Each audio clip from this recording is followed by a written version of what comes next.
Salut les amis et bienvenue dans la bibliothèque de l'étrange. On se retrouve aujourd'hui pour une vidéo spéciale. On va parler d'une autrice de manga, d'une mangaka, la reine du manga japonais pour moi, Ai Yazawa. On va parler de ses œuvres. Ses œuvres ont été traduites en français en grande partie. J'en ai quelques-uns. J'ai une bonne partie, même si il me manque quelques-uns. Ils ne sont plus édités malheureusement et du coup, j'ai pas pu mettre la main dessus. Mais comme c'est le mars au féminin, je voulais mettre à l'honneur cette autrice parce que je l'adore. J'adore ces mangas. Ils m'ont fait rêver durant des années et des années. Je l'ai adoré, que ce soit en animé ou en format papier. Je vais vous présenter 6 œuvres qui m'ont marqué, 6 œuvres que j'ai à la maison et ça va être en ordre croissant. C'est celui que j'aime le moins jusqu'à celui que j'aime le plus. Bien évidemment, tous ces titres, je les ai bien aimés. Mais voilà, c'est un mini-top Ai Yazawa.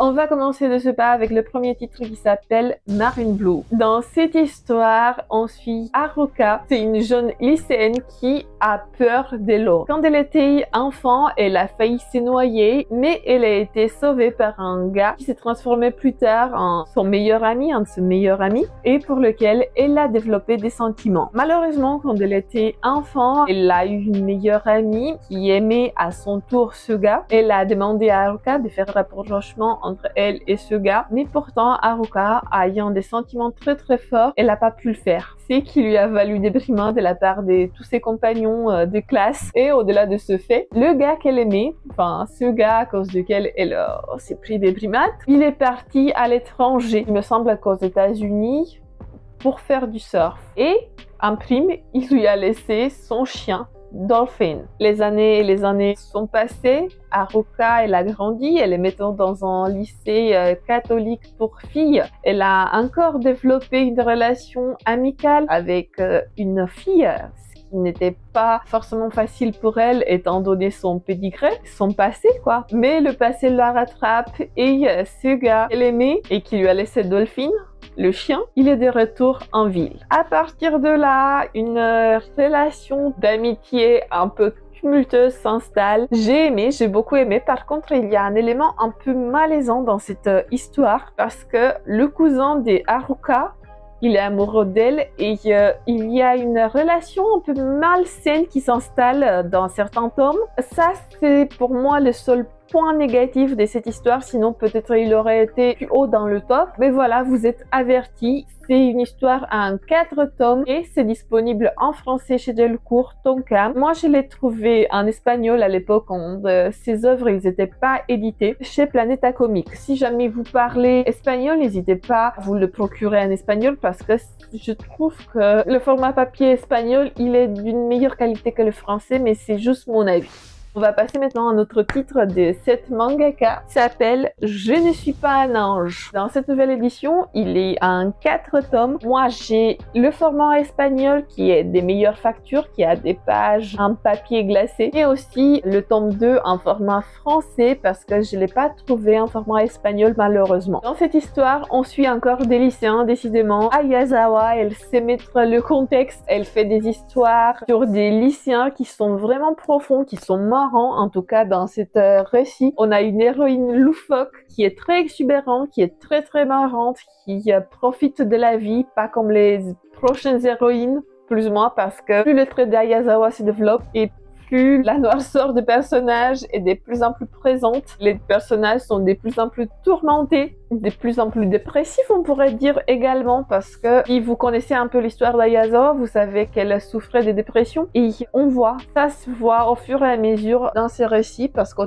tout début de sa carrière, je pense, elle était un peu, peut-être je m'avance, mais elle était heureuse, exubérante, et plus le temps avançait, plus on voyait la noirceur et sa maladie un peu qui prenait le dessus et ses pensées, ils étaient de plus en plus sombres. Bon bref, je m'éloigne, revenons à Je ne suis pas un ange. Dans cette histoire, on suit Midori, c'est une lycéenne très exubérante. Elle est amoureuse d'un gars de son lycée. Afin de se rapprocher de lui, elle participe aux élections du conseil des élèves. Elle souhaite devenir présidente. Tous ses amis l'encouragent, la soutiennent. Mais le moment venu, quand elle doit tenir le discours devant tout le lycée, eh bien, il y a un événement loufoque qui se passe et du coup, elle devient en quelque sorte la risée de son lycée, mais pas trop. Il y a un événement qui l'a fait rougir, qui se passe lors de son discours. Eh bien, la pauvre, suite à ce discours, elle n'arrive pas à obtenir le poste de président. Cependant, elle fait quand même partie de ce conseil d'élèves en devenant vice-présidente. À partir de ce moment-là, on suit son histoire et on voit ses rapprochements avec ses collègues du conseil. On voit ses rapprochements avec ce gars qu'elle est née depuis quelque temps. On voit un peu l'évolution de leur relation. On voit un peu comment ils mettent en place tout ce cadre lycéen avec les fêtes du lycée, avec les événements notables. On a aussi une vision d'ensemble de ce qui est le lycée au Japon. On voit les fêtes marquantes, on voit les activités et la vie du lycée qui est très détaillée dans ces 4 tomes. J'ai beaucoup aimé.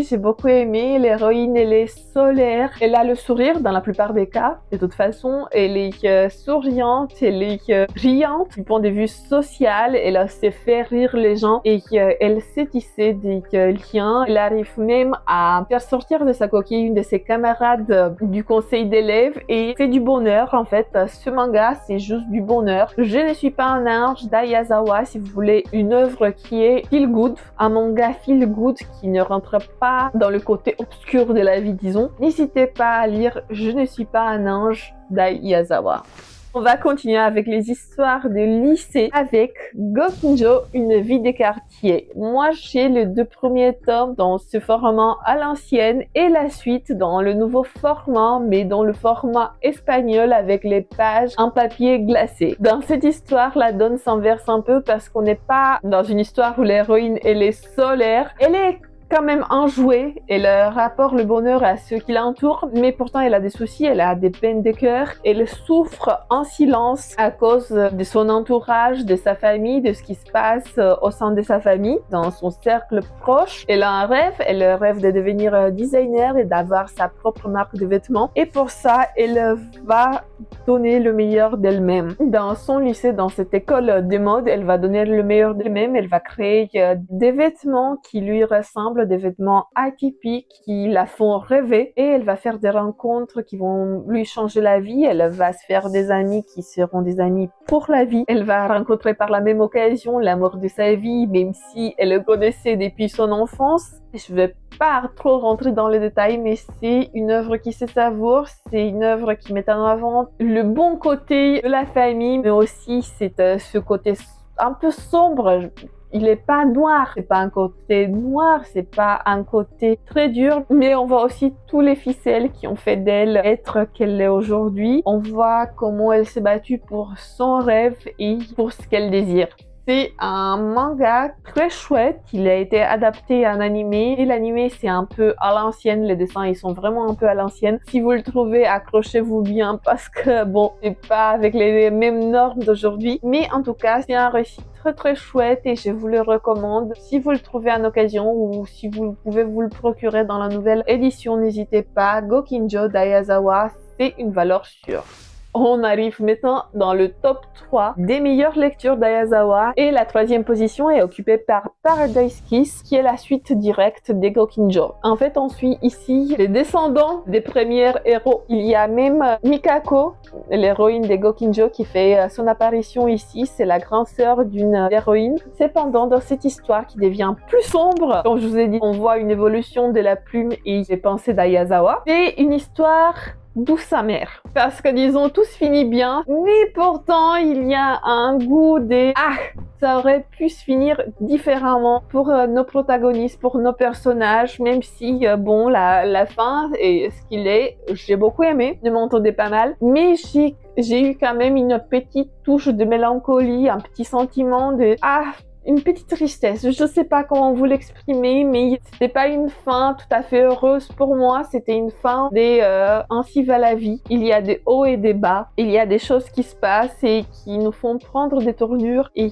des chemins différents, contourner un peu le chemin qu'on pensait prendre au tout début. Dans cette histoire, on suit Yukari, une jeune lycéenne qui n'a pas beaucoup de passions dans la vie, qui n'a pas beaucoup d'activités extrascolaires. Elle se concentre surtout sur l'école. C'est école, école, études, études. Elle veut rentrer dans une université prestigieuse et pour ça, elle essaye d'apprendre, apprendre. Son quotidien va être bouleversé avec la rencontre des deux des protagonistes, Isabella et je me rappelle pas Akirai, je me rappelle pas le nom du gars, qui vont bouleverser son quotidien paisible. Ce groupe d'amis, ils font partie de la même école où était Mikako dans Gokinjo. Ils sont dans cette école des modes, ils créent des vêtements, ils créent des accessoires et en voyant Yukari, ils se disent elle a une allure des mannequins, on aimerait bien la voir comme protagoniste de notre défilé, on aimerait bien qu'elle soit le mannequin qui porte nos vêtements pour ce défilé. Du coup, ils essayent de l'attirer dans leur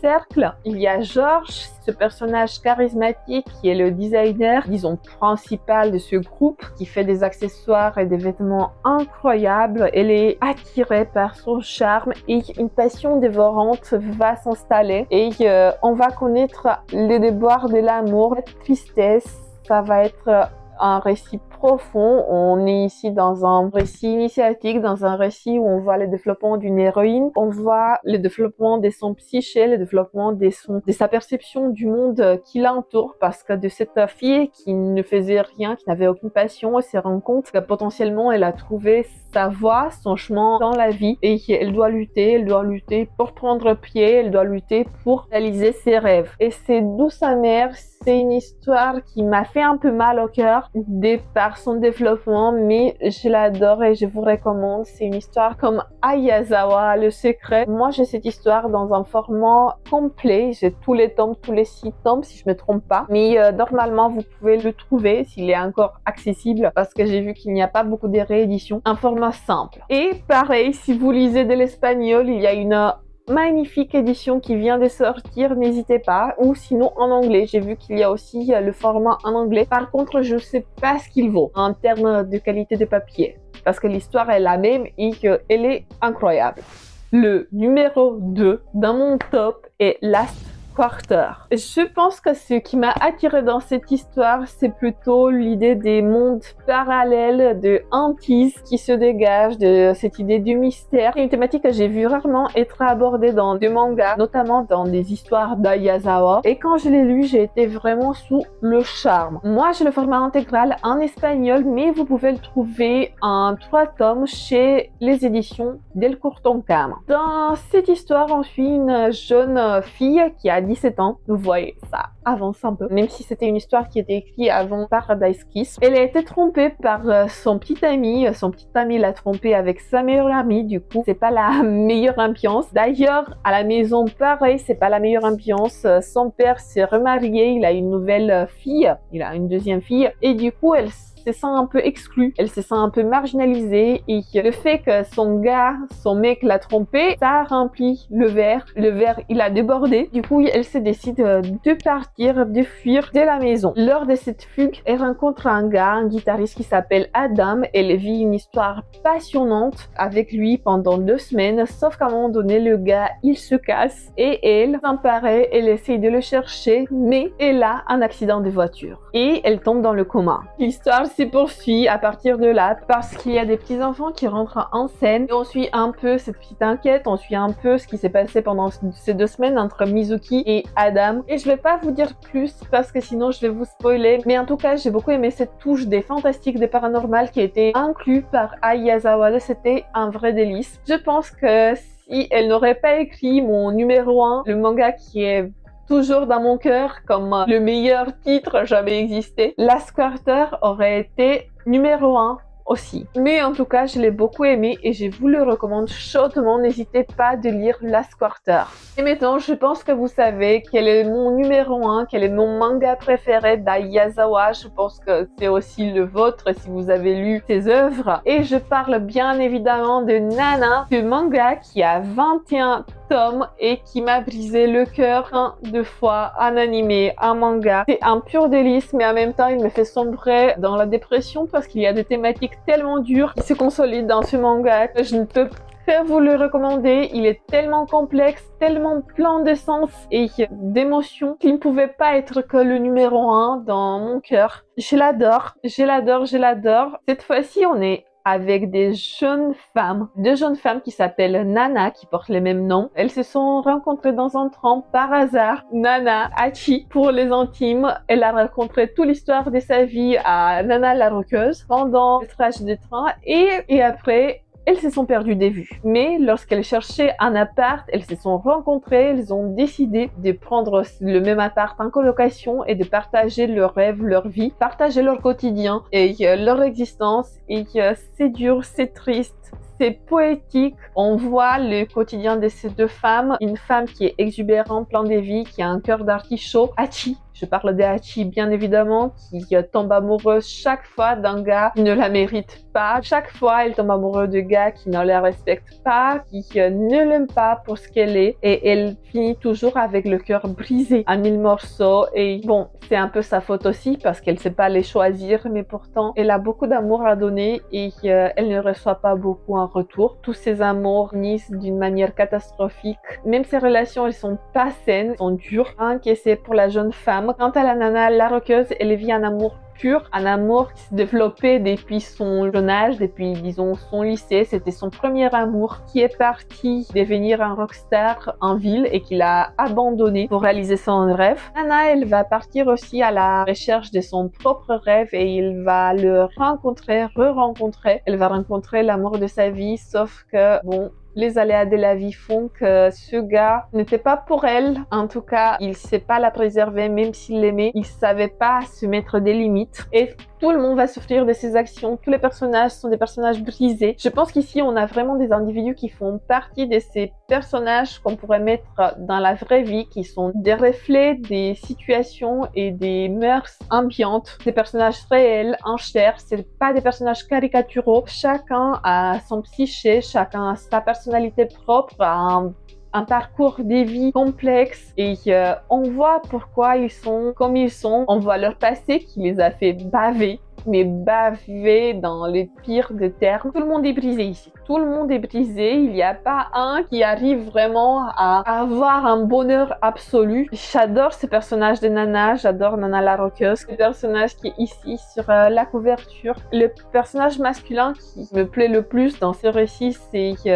Yatsu, le chauve. Je l'adore, on voit toute son humanité, on voit ce côté nounours, protecteur, je l'adore, c'est un des meilleurs personnages, bien que aussi Nobu, il a un côté très chouette, mais par contre, il y a des personnages masculins qui sont exécrables. Je pense notamment au gars avec lequel Hachi était au tout début du manga, mais aussi avec le gars avec lequel elle a fini, le rocker. C'est un récit d'histoire entremêlée, c'est un récit de destin brisé, destin tragique. C'est un récit profond qui va susciter beaucoup d'émotions. Pour moi, c'est un récit complexe et complet. Malheureusement, si vous avez vu déjà l'anime ou si vous avez déjà lu le manga, vous savez qu'il n'y a pas de fin. La mangaka, elle n'a pas pu le finir. Elle était tellement en dépression qu'elle n'a pas pu mettre un point final à son œuvre. Depuis une vingtaine d'années, on attend la suite des Nana. J'ai la foi, j'espère qu'un jour on aura cette fin tant attendue. J'espère qu'on aura une fin qui pourra redresser un peu ce tas de tristesse et de douleurs qui s'inscrit dans Nana. C'est absolument génial, c'est fantastique, c'est mirobolant, tout ce que vous voulez. C'est un de mes mangas préféré, toute œuvre confondue. Les émotions par lesquelles cette dame m'a fait penser sont indescriptibles. J'ai adoré, j'ai pleuré, j'ai été énervée, révoltée à la lecture de Nana. Elle m'a fait penser par tous les passes possibles et inimaginables. Et je l'adore pour ça, je l'adore pour sa créativité. C'est une autrice phare, même si elle a arrêté les mangas depuis un bon moment. Pour moi, c'est la reine du manga. C'est une dame qui mérite d'être mise en avant. Ses œuvres méritent d'être mises en avant. Et pour moi, cette vidéo, c'est une manière de lui rendre hommage, à ses œuvres qui ont contribué à mon évolution et à mon goût en tant que lectrice. Je voulais la remercier, je voulais faire cette vidéo pour le mois de mars Mars au féminin. Et je trouve que cette autrice mérite d'avoir toute la visibilité du monde, mérite d'être mise en avant dans ce mois de mars et mérite d'être mise en avant tout court pendant tout le reste de l'année. Voilà les amis, c'est mon top Ayazawa. C'est tout ce que j'ai à la maison de cette autrice. Je sais qu'il y a d'autres œuvres qui ont été traduites à un moment donné, mais pour l'instant, j'ai pas réussi à mettre la main dessus parce qu'écoutez, une blonde, il y avait un recueil de nouvelles ou d'histoires courtes. Je l'avais vu il y a longtemps et il était à 150 balles ou 200 balles, en tout cas un prix exorbitant. Du coup, non. J'attends une réédition, s'il vous plaît, d'Delcourt Tonkam. Rééditer cette autrice parce qu'elle mérite pleinement. Voilà, c'est tout pour aujourd'hui. J'espère que vous avez bien kiffé cette vidéo. En tout cas, moi, j'ai passé un agréable moment. Même si elle aura pas beaucoup de visibilité, je sais, le manga ne vous passionne pas tant que ça sur cette chaîne. Mais c'était important pour moi de mettre en avant cette autrice. En tout cas, je vous fais plein bisous. Que les chats soient avec vous. Ciao tout le monde. Bisous.